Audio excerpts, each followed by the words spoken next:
नमस्ते फ्रेंड, जय श्री कृष्णा।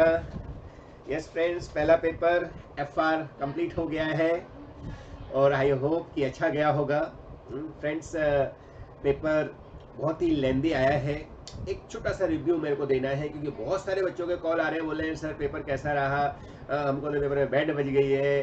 कोई बोलता है मेरा 80 मार्क्स का टाइम हुआ है, कोई बोलता है 60 मार्क्स का टाइम हुआ है। तो फ्रेंड्स, एक जस्ट मैं रिव्यू बना रहा हूँ, 5 मिनट का बना रहा हूँ। जिसको देखना है वो देखना। तो भाई फ्रेंड्स, एफआर को एक साइड में रख देना और आपको एएफएम की तैयारी करनी है। जैसा भी पेपर गया है ना, अच्छा गया ये मान के चल रहा है क्योंकि पेपर इस बार एफआर का बहुत ही लेंदी आया है। और सबसे बड़ी बात ये है कि जो मॉड्यूल से क्वेश्चन आते थे straight forward, friends hardly 1-2 question module से स्ट्रेट फॉरवर्ड क्वेश्चन आए, अदरवाइज सब क्वेश्चन बना के दिए गए हैं। जो मैं बोल रहा था एआई को यूज किया है इन लोगों ने, आर्टिफिशियल इंटेलिजेंस को यूज किया है ऐसा लगता है, क्योंकि क्वेश्चन हर किसी में कुछ ना कुछ चटपटा डाला है। ऐसा कोई भी क्वेश्चन नहीं है जो स्ट्रेट फॉरवर्ड मॉड्यूल से उठा के दे दिया हो। हाँ, एक तो है बट मेजर नहीं है जो कि नॉर्मली होते थे। तो फ्रेंड्स, लेंदी पेपर था। अगर आपका, मैं आपको बोलूंगा 80 मार्क्स का भी अटेम्प्ट हुआ है तो मैं बोलूंगा बहुत अच्छा गया है। हाँ, और 100 मार्क्स में गया तो बहुत अच्छी है फ्रेंड्स, लेकिन 80 मार्क्स का अटेम्प्ट गया है तो बहुत अच्छा गया है फ्रेंड्स। मैं आपको एक बार ओवरव्यू दे देता हूँ क्योंकि इस बार उन्होंने एमसीक्यू भी जो सीट है वो भी दे दी है बच्चों को। पहले नॉर्मली एमसीक्यू की सीट ले लेते थे, खाली उन्होंने ओएमआर सीट लिया है। बाकी का जो केस स्टडी थी वो दे दिए हैं फ्रेंड्स। केस स्टडी में आपको देखो फ्रेंड्स, मेजरली 3 केस स्टडी आए थे, उसके अलावा कुछ क्वेश्चन इंडिपेंडेंट केस स्टडी के बेस पर थे।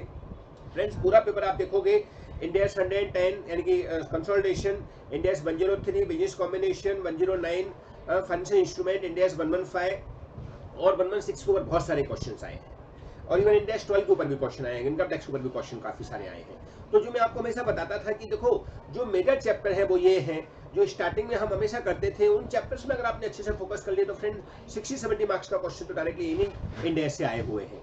तो इसके लिए इस इंडेक्स में आप देखोगे तो केस स्टडी 1 के अंदर भी उन्होंने, केस स्टडी 2 के अंदर भी उन्होंने इंडेक्स 103, 110 इन सबको ही अप्लाई करने की ट्राई किया है, मिक्सअप निकाला है, जिसमें गुडविल निकालो, गुडविल के इम्पेयरमेंट करो या फिर कोई और कैलकुलेशन बेसिक करवाई है, राइट। स्पेशली केस स्टडी 2 जो थी फ्रेंड्स बहुत लेंदी थी, जिसके अंदर कैलकुलेशन बहुत सारी करनी थी, बट स्टिल जिसको बराबर टेक्निक पता है वो फटाफट निकाल पा रहा है। ठीक है फ्रेंड्स, केस स्टडी 3 में उन्होंने बहुत सारी चीजें ले ली, जैसे कि जो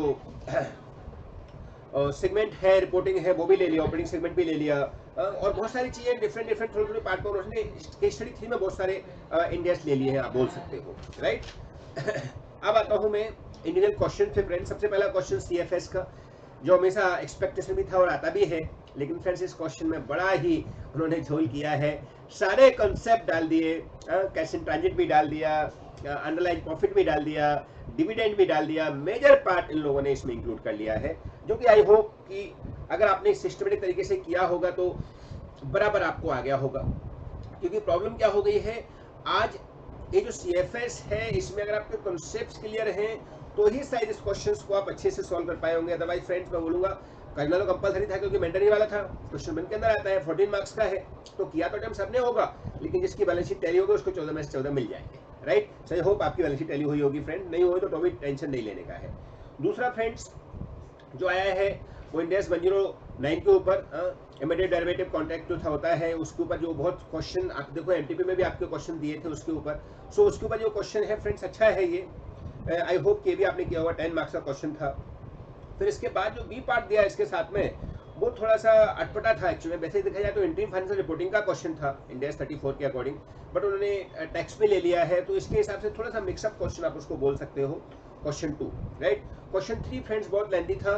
अगर आपको ऑप्शन छोड़ना था इन क्वेश्चंस में से तो मैं सजेस्ट करता कि क्वेश्चन 3 ऑप्शन में छोड़ना चाहिए था, बट स्टिल अच्छे क्वेश्चन थे, वो भी उसमें डिफरेंट टैक्स वगैरह के ऊपर दिया हुआ था। क्वेश्चन 3 में भी ए बी 2 पार्ट दिए थे। क्वेश्चन 4 जो था फ्रेंड्स वो लीच, जो कि मेरे ख्याल से अच्छा क्वेश्चन था, और एक उन्होंने सरप्राइजिंग जो लोगों को लगा कि सर ये एफआर है कि एएफएम है, तो ब्लैक स्कॉल मॉडल को उन्होंने यूज कर लिया, क्योंकि कहीं ना कहीं एफआर जो है वो कनेक्ट बताता है और जो एएफएम और एफआर के क्वेश्चंस का कॉन्सेप्ट्स हैं वो भी कभी कभी मिक्स कर देता है। तो ऐसे करके उसने क्वेश्चन 4B जो है वो ब्लैक स्कॉल मॉडल के ऊपर फ्रेंड्स पूछ लिया है।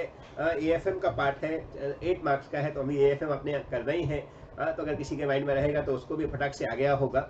और ब्लैक स्कॉल मॉडल का जो बेसिक कॉन्सेप्ट है वो भी आपको पता होगी, कॉल प्राइस की वैल्यू कैसे निकालनी है, तो उतना ही खाली कर सकते थे, उसके हिसाब से भी हो सकता था, बट स्टिल प्लाक्सकॉल मॉडल AFM का पार्ट होता है, इनको यहाँ नहीं देना चाहिए था बट दे दिया है, कोई नहीं।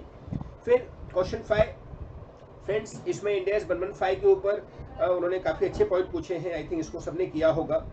और जो क्वेश्चन बी था उन्होंने मिक्सअप जैसा पूछ लिया है, जिसमें आप बोल सकते हो कि एनालिसिस ऑफ फैंसी स्टेटमेंट भी थोड़ा सा इसमें यूज हुआ है फर्स्ट टाइम एडॉप्शन के हिसाब से, लेकिन उन्होंने डेट ऑफ इम्पोजिशन नहीं दिया हुआ है। इसके लिए आप बोल सकते हो कि थोड़ा सा ये मिक्सअप जैसा क्वेश्चन है, बट मैं इसको एनालिसिस ऑफ फैंसी स्टेटमेंट का पार्ट बोल सकता हूँ, राइट।